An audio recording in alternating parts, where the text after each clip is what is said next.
독일의 한 주택가입니다. 한국식 온돌에 빠져온 집안을 다 뜯고 공사 중인데요. 한국 온돌 공사를 하고 많은 사람들의 삶의 질이 좋아졌다고 말하는 불가리아 출신의 독일 사업가가 있습니다. 무슨 사연인지 들어보도록 하죠. 감동 포착 좋아요와 구독은 제작에 큰 힘이 됩니다. 안녕하세요. 저는 독일에서 사업을 하고 있는 미하일 페트로프입니다. 제가 지금 이렇게 성공한 사업가가 된 것이 믿기지 않을 때가 많습니다. 불가리아의 작은 마을 벨리코 타르노보에서 자란 저는 어린 시절 가난한 목수인 아버지를 도와 건축 일을 배우며 자랐습니다. 우리 마을은 겨울이면 유독 추웠습니다. 낡은 석탄 난로 하나로 겨울을 버티던 우리 가족은 항상 추위와 싸워야 했죠. 어머니는 자주 아프셨고 저는 어린 나이에 가족의 생계를 도와야 했습니다. 학교를 다니면서도 아버지의 일을 돕는 것이 일상이었습니다. 그래도 저는 행복했습니다. 아버지에게서 배운 목공 기술은 제 자부심이었고 건축에 대한 열정은 날이 갈수록 커져갔으니까요. 대학은 가지 못했지만 직업학교에서 건축을 배우며 꿈을 키웠습니다. 하지만 불가리아의 경제 상황은 날이 갈수록 어려워졌고 젊은이들은 하나둘 외국으로 떠나기 시작했습니다.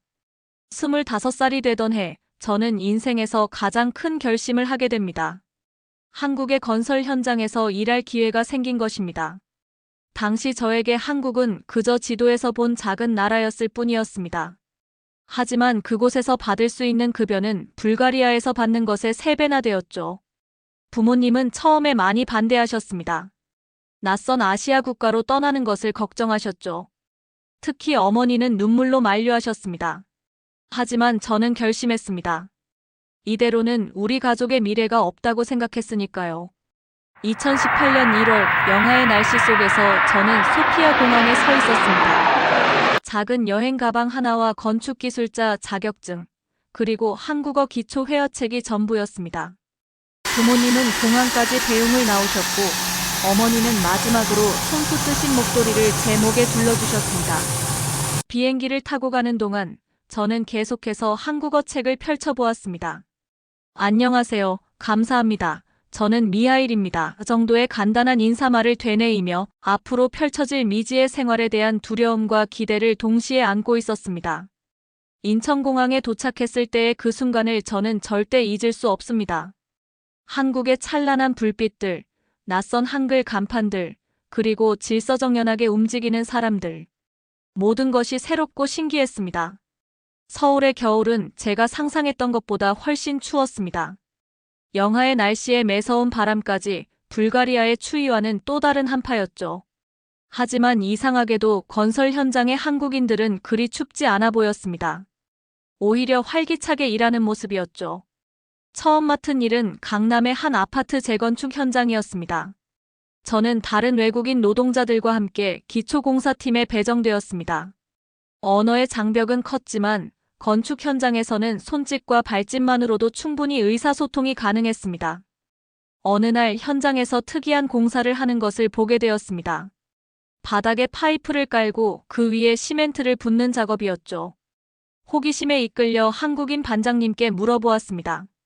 서툰 한국어로 이게 무엇인지 묻자 반장님은 온돌이라고 대답하셨습니다. 그날 이후로 저는 온돌 공사에 푹 빠져들었습니다.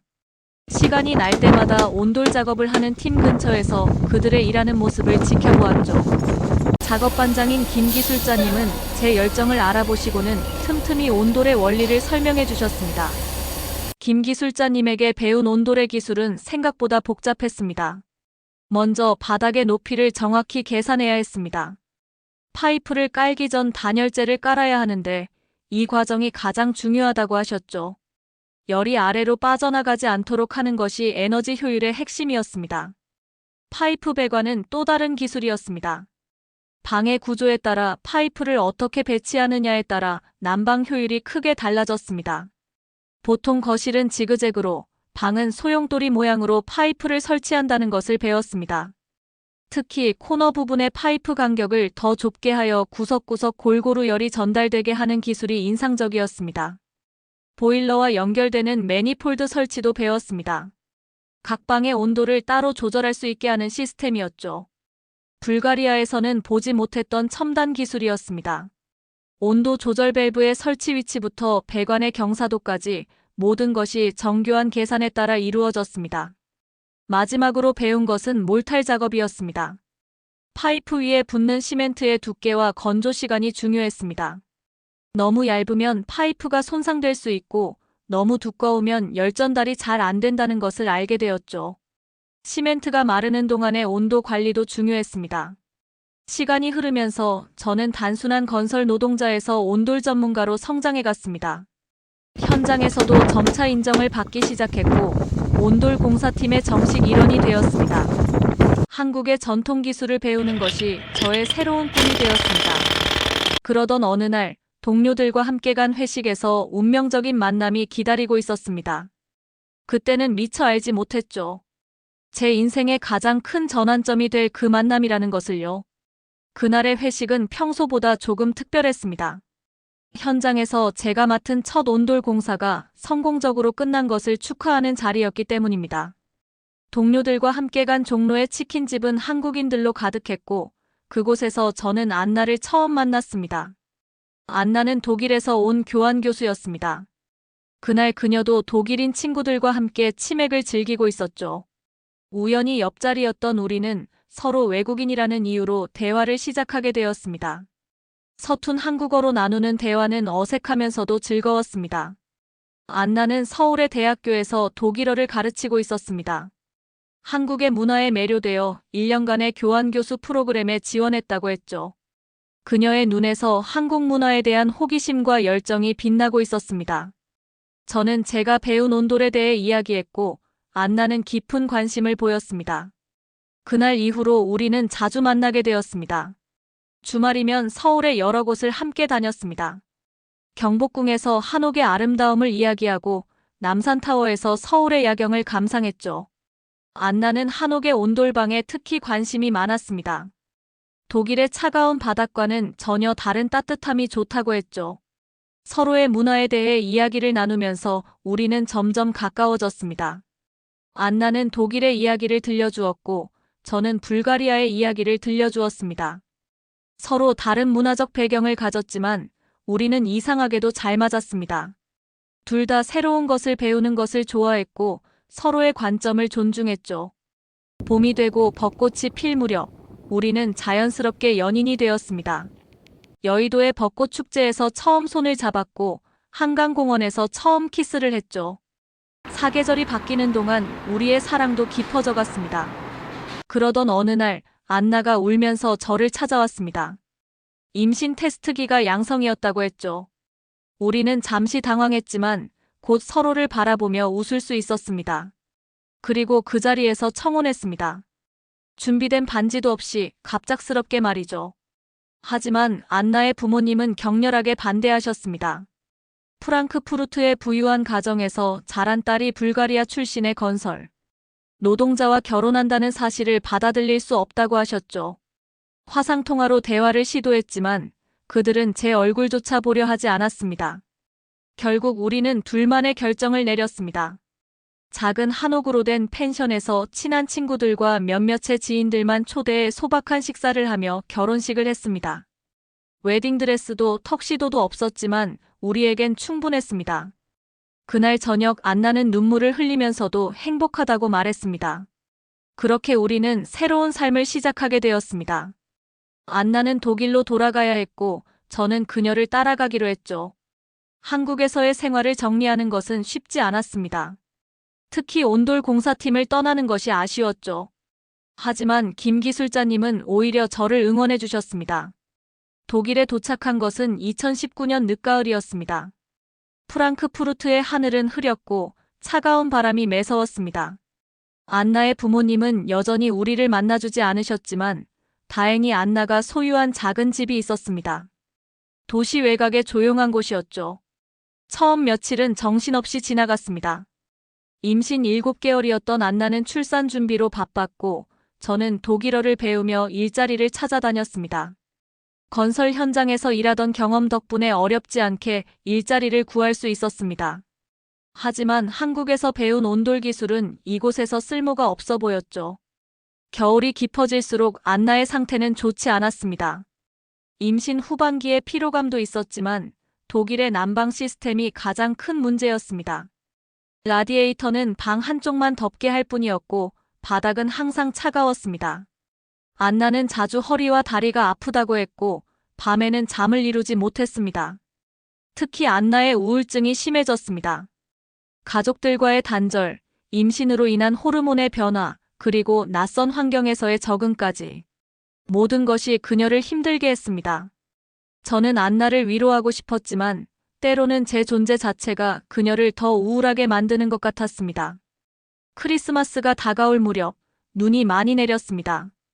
평소보다 더 추운 겨울이었죠. 어느 날 아침 안나가 갑자기 진통을 호소했습니다. 아직 예정일까지 3주나 남았었는데 아기가 예상보다 일찍 오려고 했습니다. 서둘러 병원으로 향했지만 길은 눈으로 미끄러웠고 택시는 좀처럼 잡히지 않았습니다. 다행히 병원에 무사히 도착했고 그날 새벽 우리 아기가 태어났습니다. 작고 여린 여자아이였죠. 하지만 조산으로 인해 아기는 인큐베이터에 들어가야 했고 안나는 출산 후유증으로 힘들어했습니다. 병실은 차가웠고 안나는 계속해서 몸을 떨었습니다. 그때 문득 한국에서의 기억이 떠올랐습니다. 산후조리원에서 본 따뜻한 온돌방이 생각났죠. 한국의 산모들은 따뜻한 방에서 휴식을 취하며 회복했는데 이곳은 너무 달랐습니다. 그 순간 저는 결심했습니다. 안나와 아기를 위해 우리 집을 한국식 온돌방으로 만들어야겠다고 말이죠. 퇴원 후 안나는 더욱 우울해졌습니다. 차가운 집안에서 아기를 돌보는 것은 쉽지 않았고 산후 우울증은 날이 갈수록 심해졌습니다. 저는 밤마다 인터넷을 뒤지며 온돌 시공 방법을 연구했습니다. 한국에서 배운 기술을 이곳에서 어떻게 적용할 수 있을지 고민했죠. 새해가 밝았을 때 저는 드디어 계획을 세웠습니다. 이제 제가 할 수 있는 일은 우리 가족을 위해 따뜻한 보금자리를 만드는 것뿐이었습니다. 그것이 제가 할 수 있는 최선의 선물이었으니까요. 첫 공사는 우리 집 거실부터 시작했습니다. 한국에서 배운 기술을 떠올리며 먼저 바닥 공사 허가를 받는 것부터 시작했죠. 독일의 건축 규정은 매우 까다로웠습니다. 특히 난방 시스템을 바꾸는 것은 더욱 복잡한 절차가 필요했죠. 하지만 제가 현지 건설 회사에서 일하고 있었기에 동료들의 도움을 받아 허가를 얻을 수 있었습니다. 공사는 매일 이루어졌습니다. 먼저 기존의 바닥재를 걷어냈습니다. 독일의 오래된 주택 바닥은 단열이 제대로 되어 있지 않았죠. 한국에서 배운 대로 단열재를 깔고 그 위에 파이프를 설치했습니다. 한국에서 기술자님께 배운 파이프 간격을 정확히 지켰죠. 창가 쪽은 더 촘촘하게, 중앙은 조금 더 넓게 배치했습니다. 가장 어려웠던 것은 자재를 구하는 일이었습니다. 한국에서 사용하던 것과 같은 재료를 찾기가 쉽지 않았죠. 특히 몰탈의 배합을 맞추는데 많은 시행착오를 겪었습니다. 2번이나 다시 깨고 작업을 반복해야 했죠. 하지만 포기할 수는 없었습니다. 안나와 아기를 위해서라면 몇 번이고 다시 할 수 있었으니까요. 한 달이 넘는 공사 기간 동안 안나는 아기와 함께 친구 집에 머물렀습니다. 매일 밤 영상통화로 공사 진행 상황을 보여주었죠. 처음에는 걱정스러워하던 안나도 점차 기대감을 보이기 시작했습니다. 특히 바닥 난방 파이프가 설치되고 보일러와 연결되는 것을 보며 감탄했죠. 드디어 공사가 끝나고 처음으로 보일러를 가동했을 때의 순간을 잊을 수 없습니다. 차가웠던 바닥이 서서히 따뜻해지기 시작했고 방 안전체가 포근해졌습니다. 한국의 온돌방 그대로였죠. 안나가 아기를 안고 집으로 돌아왔을 때 그녀의 표정이 밝아지는 것을 볼 수 있었습니다. 놀라운 변화는 그때부터 시작되었습니다. 따뜻한 바닥에서 생활하면서 안나의 산후 우울증이 눈에 띄게 좋아졌습니다. 아기도 바닥에서 뒹굴며 놀기 시작했죠. 한국에서처럼 이불을 깔고 함께 누워있는 시간이 늘어났습니다. 차가운 겨울바람이 불어도 집안은 언제나 따뜻했습니다. 에너지 효율도 놀라웠습니다. 기존 라디에이터 난방에 비해 가스비가 30% 정도 절약되었죠. 온도도 훨씬 균일했습니다. 안나는 이제 한국의 온돌이 왜 그렇게 발달했는지 이해하게 되었다고 했습니다. 우리 집의 변화는 곧 이웃들의 관심을 끌기 시작했습니다. 아기를 보러 왔던 안나의 친구들은 따뜻한 바닥에 놀라워했고 이 시스템에 대해 물어보기 시작했습니다. 처음으로 의뢰가 들어온 것은 앞집의 독일인 가정이었습니다.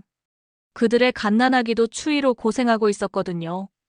그렇게 제 인생의 새로운 장이 시작되었습니다. 한국에서 배운 기술이 이제 제 가족에게 그리고 이웃들에게 따뜻함을 전하기 시작한 것입니다. 그리고 이것은 제가 상상하지 못했던 더 큰 변화의 시작이었습니다. 앞집 가정의 온돌 시공이 끝난 후 놀라운 일이 벌어졌습니다. 커뮤니티에 입소문이 퍼지기 시작한 거죠. 독일의 젊은 부부들 사이에서 온돌은 신기한 화제거리가 되었습니다. 특히 임산부들과 아기가 있는 가정에서 관심이 높았습니다. 차가운 바닥에서 아이를 키우는 것에 대한 불편함을 모두가 공감하고 있었나 봅니다. 처음에는 한 명 정도의 사람을 쓰고 작업을 했지만 점차 의뢰가 늘어나면서 더 이상 감당할 수 없게 되었습니다. 결국 건설회사를 그만두고 제 회사를 차리기로 결심했죠. 한국에서 온 기술임을 강조하고 싶어 홍보문에는 한국에서 직접 배워온 기술자라는 내용을 실었죠. 첫 직원으로 한국에서 온돌 시공 경험이 있는 교포를 채용했습니다. 그는 독일어도 능통했기에 큰 도움이 되었죠. 점차 일이 늘어나면서 현지 기술자들도 채용하기 시작했습니다. 그들에게 온돌 시공 기술을 가르치는 것은 쉽지 않았지만 한국에서 배운 노하우를 하나하나 전수했습니다. 우리 회사의 특별한 점은 단순히 바닥 난방을 설치하는 것이 아니라 한국의 온돌 문화까지 함께 전달한다는 것이었습니다. 시공이 끝나면 온돌용 이불도 선물로 드렸고 바닥에서 생활하는 팁도 알려드렸죠.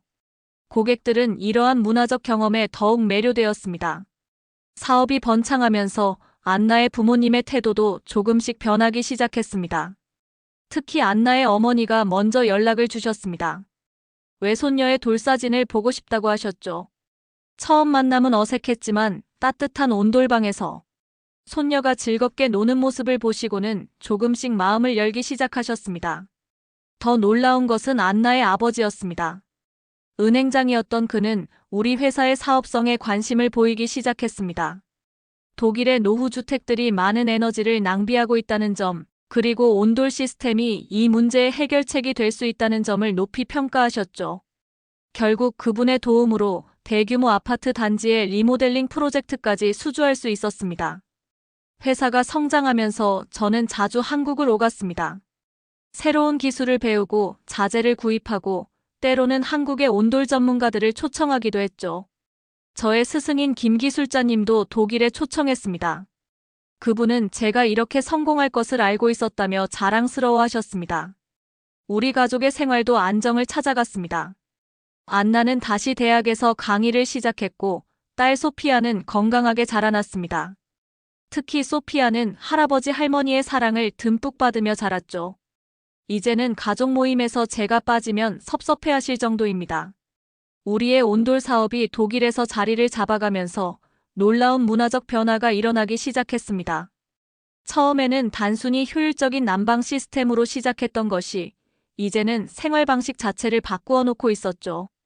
프랑크푸르트의 새 집들은 기본적으로 온돌 시스템을 고려하기 시작했고 건축가들은 저희 회사에 자문을 구하기 시작했습니다. 특히 인상적이었던 것은 독일 사람들의 생활 패턴이 조금씩 변화하는 것이었습니다. 전통적으로 의자 생활을 하던 사람들이 이제는 바닥에 앉아서 시간을 보내는 것을 즐기기 시작했죠. 요가나 명상을 하는 사람들은 더욱 환영했습니다. 따뜻한 바닥이 몸과 마음의 이완에 도움이 된다고들 했습니다. 독일의 잡지에도 소개되면서 관심은 전국적으로 퍼져나갔습니다. 기자는 온돌이 단순한 난방 시스템이 아니라 환경 친화적이고 건강한 주거 문화라고 평가했습니다. 특히 에너지 효율성 측면에서 높은 점수를 받았죠. 독일의 환경보호단체들도 우리의 시스템에 관심을 보이기 시작했습니다. 의료계에서도 긍정적인 반응이 이어졌습니다. 한 정형외과 의사는 바닥 난방이 영유아의 성장과 노인들의 관절 건강에 좋다는 연구 결과를 발표했습니다. 실제로 온돌을 설치한 양로원에서는 노인들의 만족도가 매우 높았고 관절통 호소가 줄었다는 보고가 있었죠. 사업은 폭발적으로 성장했습니다. 처음에는 프랑크푸르트의 작은 회사였지만 이제는 베를린, 뮌헨, 함부르크 등 독일 전역에 지사를 둔 중견기업으로 성장했습니다. 직원 수도 200명을 넘어섰고 연간 매출은 수천만 유로를 기록하게 되었죠. 한때 저를 무시하던 은행들이 이제는 투자 제안을 들고 찾아오기 시작했습니다. 안나의 부모님도 이제는 제가 한 일을 인정하십니다. 특히 장인어른은 제가 만든 부를 보며 놀라워하셨습니다. 불가리아 출신의 가난한 건설 노동자가 이렇게 성공할 거라고는 상상도 못하셨다고 하더군요. 이제는 손녀 소피아의 미래를 걱정하지 않아도 된다며 안심하십니다. 저의 사무실은 매달 수백 명의 손님이 찾아와 한국의 온돌 문화를 궁금해합니다. 하지만 제게 가장 큰 기쁨은 돈이 아닙니다.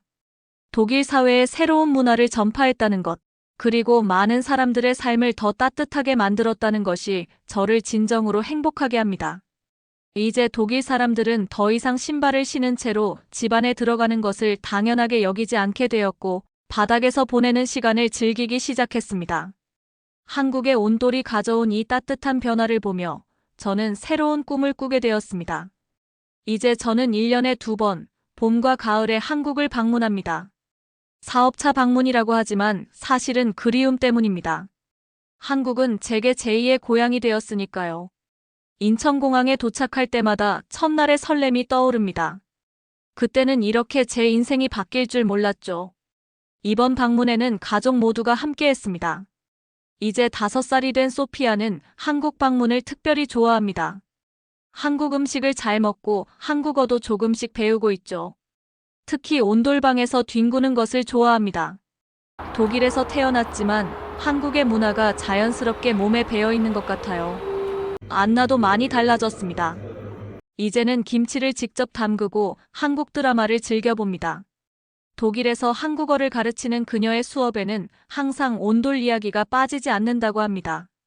한국의 문화를 더 깊이 이해하게 되면서 그녀의 수업은 단순한 어학 강의를 넘어 문화 교류의 장이 되었죠.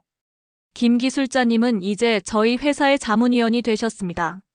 1년에 2번 독일을 방문하셔서 기술 지도를 해주시죠. 그때마다 저는 처음 온돌을 배우던 시절을 떠올립니다. 기술자님은 이제 독일 맥주를 즐기시고 저희 집에서 며칠씩 머무르시며 소피아와 장난도 치십니다. 우리 회사는 이제 스위스와 오스트리아까지 진출했습니다. 알프스 산맥의 추운 지역에서도 온돌의 우수성이 입증된 거죠. 하지만 저는 더 이상 매출이나 이익에 큰 의미를 두지 않습니다. 대신 얼마나 많은 가정에 따뜻함을 전할 수 있는지를 생각합니다. 불가리아의 부모님도 이제는 편히 지내십니다. 프랑크푸르트 교회에 집을 마련해드렸고 당연히 온돌방으로 꾸몄죠. 어머니는 이제 허리 통증이 많이 좋아지셨다고 합니다. 매주 일요일이면 온 가족이 모여 따뜻한 바닥에서 이야기를 나눕니다. 동유럽의 전통 음식과 한국 음식이 식탁에 함께 오르는 것이 이제는 자연스러워졌습니다. 얼마 전 소피아가 저에게 물었습니다. 우리가 왜 이렇게 자주 한국에 오는지 궁금하다고요. 저는 딸에게 이렇게 대답했습니다. 인생에는 때로 예상치 못한 선물 같은 순간이 있다고요. 저에게 한국은 그리고 온돌은 그런 선물이었다고요. 그리고 그 선물을 더 많은 사람들과 나누는 것이 저의 꿈이라고요. 아직 어린 소피아가 이해를 했는지 모르지만 저를 꼭 안아주었어요. 서울의 밤거리를 걸으며 저는 생각합니다. 차가운 바닥에서 시작된 제 이야기가 이렇게 많은 사람들에게 따뜻함을 전하게 될 줄은 몰랐다고요. 그리고 감사합니다. 한국이 저에게 준 모든 것들에 대해, 그리고 제 인생을 바꾸어 놓은 온돌까지도요. 오늘 사연은 여기까지입니다. 저도 온돌을 좋아하는데 미하일 씨를 비롯해 많은 독일인들의 문화를 바꿔놓고 있다는 생각을 합니다. 한번 빠져들면 헤어나올 수 없는 온돌, K온돌이 전 세계에 더 많이 유행하길 바랍니다. 여러분의 댓글도 남겨주세요. 날씨가 차가워지고 있으니 건강 조심하시고 오늘도 시청해주셔서 감사합니다.